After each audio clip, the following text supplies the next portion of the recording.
I had done films like One Tuka 4 and Hum Hai Rahi Pyar, Can You See Me with Kids, and you think, oh, I love those little short little things in the film. No. I used to run away from them. I was like, please, kids, ee, ah, ooh. And then the moment I had my own, you feel this amazing sense of wanting to protect this little bundle that has come into your arms. You know, it's just overwhelming, that feeling. You don't even know where it's coming from. And then when I looked at kids on the streets, I would be in tears because I'd be like, how these, my little Janvi sniffles and I run to the doctor. I'm all day trying to feed her the right things and make sure that she's all right and a mosquito doesn't bite her or a fly doesn't sit on her. But what about these kids on the streets? Who looks after them? And then one thing to another. Then I carry biscuits around my car. I do it to this day. But just thinking about them, empathy, all that started to come into my life.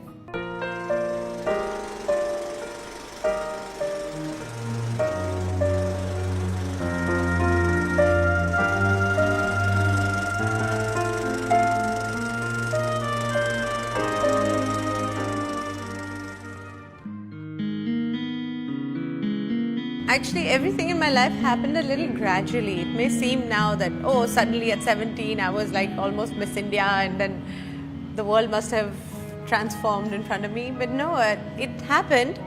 But one by one things fell into place. Life has changed. I mean, since I was that young, that inexperienced, I went out there, learned, did some stuff. Some of it worked beautifully. Got married, had children. That changes you completely as a person, especially the children part. It even makes you humble. I never knew my life would come this way. I never knew one day I'd be sitting here in front of you talking about environment. I've seen myself, now that you ask me the question, change from being totally self-centered, because the world revolved around me in the beginning. The sun was shining in the skies only for me. When I was really doing very well, I did really think the industry would stop functioning without me, which was stupid. To now, everything is, I look at, like the focus is not me all the time.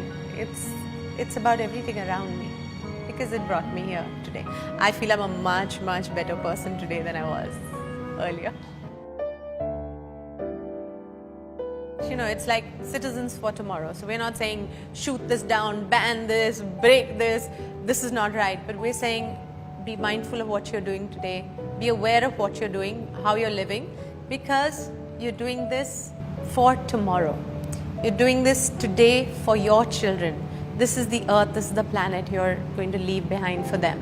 And we dedicate all the work that we do from citizens for tomorrow to children.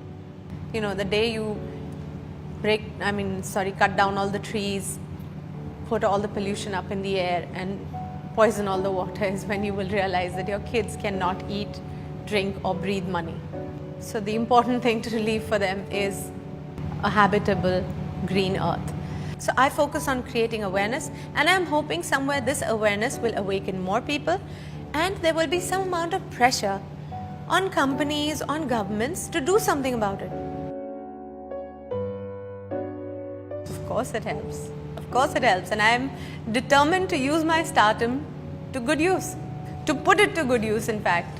I take the time out, I make the effort. I'm invited to many places to speak. I speak about it, I give interviews. In fact, what works for me beautifully is that I can speak simply, I understand things well, and I'm able to explain it very easily to people, because I feel they're a lot like me. And I feel very motivated from I don't even know where, because I know I'm spending my time, my money, my efforts trying to do something which I'm just trying to give away. So it gives me great happiness, a strange kind of joy. But on the other hand, I do realize that I'm able to do this because I am a star and I'm known, and somehow I must never take that for granted. And when I have some nice work that comes my way, I must do it, give it my entire attention, because that's what makes me, sorry, being immodest but special, and that must always be upheld so that I'm able to do all this work. I was aghast. It was just a conversation I was having with my brother-in-law, Himnab Khatau. We were in Uganda, in Lugazi. We have a beautiful estate there and some factories. And you know, I would look at the landscape there. It's beautiful. It's green all around, blue and white skies, peacocks, flowers. And then I would see, you know, smoke from my factory going up into the sky, and I'd be like, what are we doing? You know, the whole world is moving like this, and then we say global warming and this and that. And one thing is, when you have kids, that is when you start to wonder about the world, what you're leaving behind for them, what you're doing to the world. So it was in Lugazi that I was sitting with him, and he's one of these people who knows everything about everything. So he said, do you know that there are islands of plastic in the ocean? And I'm like, what? Did I hear you correctly? Islands of plastic? Later I got to know it isn't just a solid island like that. It is a floating island. Plastic floating on the ocean. In the North Pacific Ocean, it's almost 10 million square kilometers. That's almost the size of Africa. And that's not the only one we have. We have 5 more in the other oceans of the world. That was it. At that moment, I felt my education had failed me. Now all of us know about plastic, that the earth cannot absorb it. So it doesn't biodegrade and become the earth. It doesn't just pile up. It's not just waste. It's toxic waste. Chemicals from your plastics are going into the water, into your soils. It's piling up in landfills outside every city, every town. There's plastic littered on the streets all over India. All animals who eat off the street, if you cut up their stomach, all of them have some amount of plastic in their stomach. All of them. Yes, undoubtedly it is Jai, it is my family, which is just there for me when I can't make up my mind about certain things, when I need guidance. I know Jai is my very best friend.